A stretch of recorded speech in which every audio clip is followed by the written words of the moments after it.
पता है, भारत का दिल कहे जाने वाले मध्य प्रदेश को टाइगर स्टेट भी कहते हैं। और इसकी एक बहुत बड़ी वजह है यहाँ के शानदार नेशनल पार्क्स। तो आज ना हम इन्हीं 12 कुदरती खजानों की दुनिया में गोता लगाएंगे और देखेंगे कि आखिर इनमें ऐसा क्या खास है। तो सवाल ये उठता है कि मध्य प्रदेश के ये 12 नेशनल पार्क हैं कौन कौन से, और जब बात आती है साइज की तो कौन है असली बाहुबली और कौन सबसे छोटा। आइए मिलकर इस पहेली को सुलझाते हैं। तो चलिए सबसे पहले सबसे बड़े सवाल का ही जवाब जान लेते हैं। भाई, जब इतने सारे पार्क हैं तो दिमाग में सबसे पहले यही आता है ना कि इनमें सबसे बड़ा कौन सा है। तो ये है मध्य प्रदेश के महानायक कान्हा नेशनल पार्क। पता है कितना बड़ा? पूरे 946 स्क्वायर किलोमीटर में फैला है। अंदाजा लगाइए, ये मुंबई शहर से भी बड़ा है।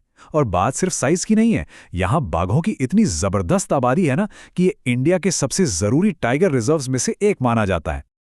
और अब ठीक इसके उलट मिलिए घुघवा फॉसिल नेशनल पार्क से। ये सिर्फ 0.27 स्क्वायर किलोमीटर का है, मतलब इतना छोटा कि आप अपनी सुबह की सैर में ही शायद इसे पूरा नाप लें। लेकिन इसके साइज पर बिल्कुल मत जाइएगा, ये अपने अंदर करोड़ों साल पुराने राज समेटे हुए हैं। अब जरा इस चार्ट को देखिए, क्या कमाल का फर्क है ना? एक तरफ कान्हा का वो विशाल साम्राज्य और दूसरी तरफ फॉसिल पार्क की ये नन्ही सी दुनिया। और यही तो है मध्य प्रदेश की खूबसूरती। यहाँ आपको हर साइज और हर तरह की कुदरती धरोहर देखने को मिलेगी। तो बड़े और छोटे से तो हमारी मुलाकात हो गई।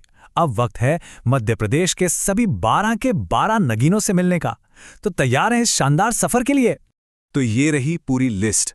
कान्हा, बांधवगढ़, पन्ना, पेंच, सतपुड़ा, अरे लिस्ट लंबी है। माधव, संजय डूबरी, वन विहार, कूनो और 2 फॉसिल पार्क भी हैं। एक जीवाश्म और दूसरा डायनासोर जीवाश्म, और ओंकारेश्वर भी। हर नाम के पीछे ना एक पूरी की पूरी अलग दुनिया बसी है, एक अलग ही कहानी है। चलिए अब जरा एक छोटी सी सैर पर निकलते हैं और इनमें से कुछ खास पार्कों को थोड़ा और करीब से जानते हैं। देखते हैं कि आखिर वो क्या चीज है जो उन्हें सबसे अलग बनाती है। तो हमारी यात्रा का पहला पड़ाव है सतपुड़ा की खूबसूरत वादियां। यहाँ के घने जंगल और ऊंचे नीचे रास्ते ना कुछ सबसे रोमांचक पार्कों को अपने अंदर छिपाए हुए हैं। यहाँ सबसे पहले आता है सतपुड़ा नेशनल पार्क, जहाँ आपको उड़ने वाली गिलहरी और बड़े बड़े भालू जैसे अनोखे जीव मिल जाएंगे। और फिर आता है पेंच, मोगली की असली धरती। जी हाँ, बिल्कुल सही सुना। यही वो जंगल है जिसने रुडयार्ड किपलिंग को द जंगल बुक लिखने की प्रेरणा दी थी। मतलब आप यहाँ घूमते हुए बल्लू और बघीरा को सच में महसूस कर सकते हैं। अच्छा, तो सतपुड़ा की वादियों से निकलकर अब हम अपनी गाड़ी मोड़ते हैं बघेलखंड के ऐतिहासिक इलाके की तरफ। यहाँ के जंगल शाही किस्सों और हाँ, बाघों की दहाड़ों से गूंजते हैं। और इस इलाके का ताज है बांधवगढ़। इसे बाघों की राजधानी भी कहते हैं। जानते हैं क्यों? क्योंकि यहाँ टाइगर्स की डेंसिटी दुनिया में सबसे ज्यादा है। इसका मतलब यहाँ बाघ दिखने के चांस बहुत बहुत ज्यादा हैं।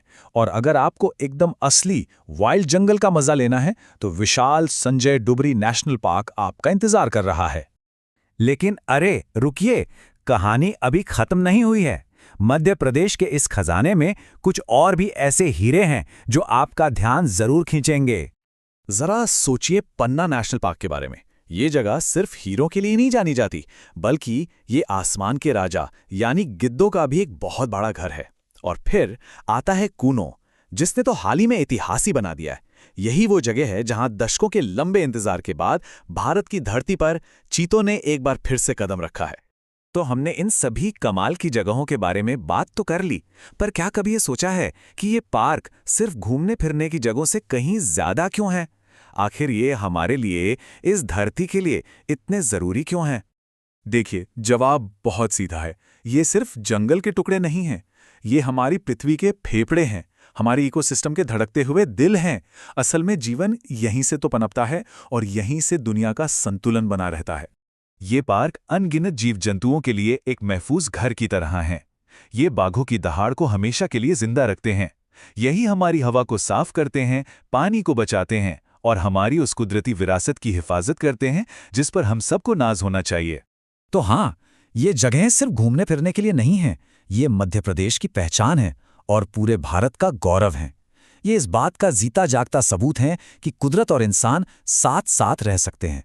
तो आज मैं आपको बस एक सवाल के साथ छोड़कर जा रहा हूं कि हमारी आने वाली पीढ़ियों के लिए इस अनमोल विरासत को हम सब मिलकर कैसे बचा सकते हैं। क्योंकि ये सिर्फ सरकार का काम नहीं है, ये हम सबकी, हम में से हर एक की जिम्मेदारी है। इस पर